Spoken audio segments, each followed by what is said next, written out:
Electric വാഹന വിപണിക്ക് പ്രോത്സാഹനം നൽകുന്നതിനും ഗവേഷണ വികസനത്തിനും കേന്ദ്ര ബജറ്റിൽ ഊന്നൽ നൽകുമെന്ന് ഡെലോയിറ്റ് ഇന്ത്യ.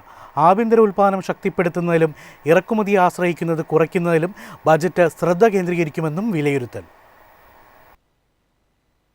ഇന്ത്യയുടെ വരാനിരിക്കുന്ന കേന്ദ്ര ബജറ്റ് ഇലക്ട്രിക് വാഹന ഉപയോഗം പ്രോത്സാഹിപ്പിക്കുമെന്ന് പ്രതീക്ഷിക്കുന്നു. സുസ്ഥിര ഗതാഗതത്തെ പിന്തുണയ്ക്കുന്നതിനും വിദേശ നാണ്യം സംരക്ഷിക്കുന്നതിനും ഇത് ലക്ഷ്യമിടുന്നു. ഇന്ത്യയിൽ ഇലക്ട്രിക് വാഹന സ്വീകാര്യത ത്വരിതപ്പെടുത്തുന്നതിന് കേന്ദ്ര ബജറ്റ് സാമ്പത്തിക നടപടികൾ സ്വീകരിച്ചേക്കുമെന്ന് ഡെലോയിറ്റ് ഇന്ത്യ പറയുന്നു. ക്ലീൻ മൊബിലിറ്റി ശക്തിപ്പെടുത്തുന്നതിനും ഇലക്ട്രിക് വാഹന നിക്ഷേപങ്ങൾ പ്രോത്സാഹിപ്പിക്കുന്നതിനുള്ള നടപടികൾ സർക്കാർ പ്രഖ്യാപിച്ചേക്കാമെന്ന് ഡെലോയിറ്റ് ഇന്ത്യ പാർട്ണറായ ഷീന സരിൻ പറഞ്ഞു. നികുതി ആനുകൂല്യങ്ങൾക്കൊപ്പം ഇലക്ട്രിക് വാഹനങ്ങൾക്കും നൂതന ഓട്ടോമോട്ടീവ് ഘടകങ്ങൾക്കുമുള്ള പ്രൊഡക്ഷൻ ലിങ്ക്ഡ് ഇൻസെന്റീവ് പദ്ധതിയുടെ പുനഃക്രമീകരണം ആഗോള മത്സരക്ഷമത ഗണ്യമായി മെച്ചപ്പെടുത്തുമെന്ന് അവർ പറഞ്ഞു.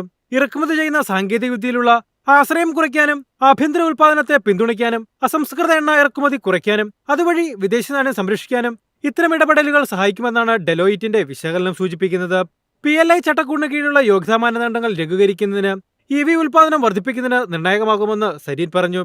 കർശനമായ യോഗ്യതാ വ്യവസ്ഥകൾ കാരണം ഇതുവരെ ആനുകൂല്യങ്ങൾ നേടാൻ കഴിയാത്ത കമ്പനികൾക്ക് ഇത് സഹായകരമാകും. ആഭ്യന്തര മൂല്യവർദ്ധന മാനദണ്ഡങ്ങളിൽ ഇളവ് നേടാനും നിക്ഷേപ പരിധി കുറയ്ക്കാനും വ്യവസായം ശ്രമിക്കുന്നുണ്ടെന്ന് അവർ പറഞ്ഞു.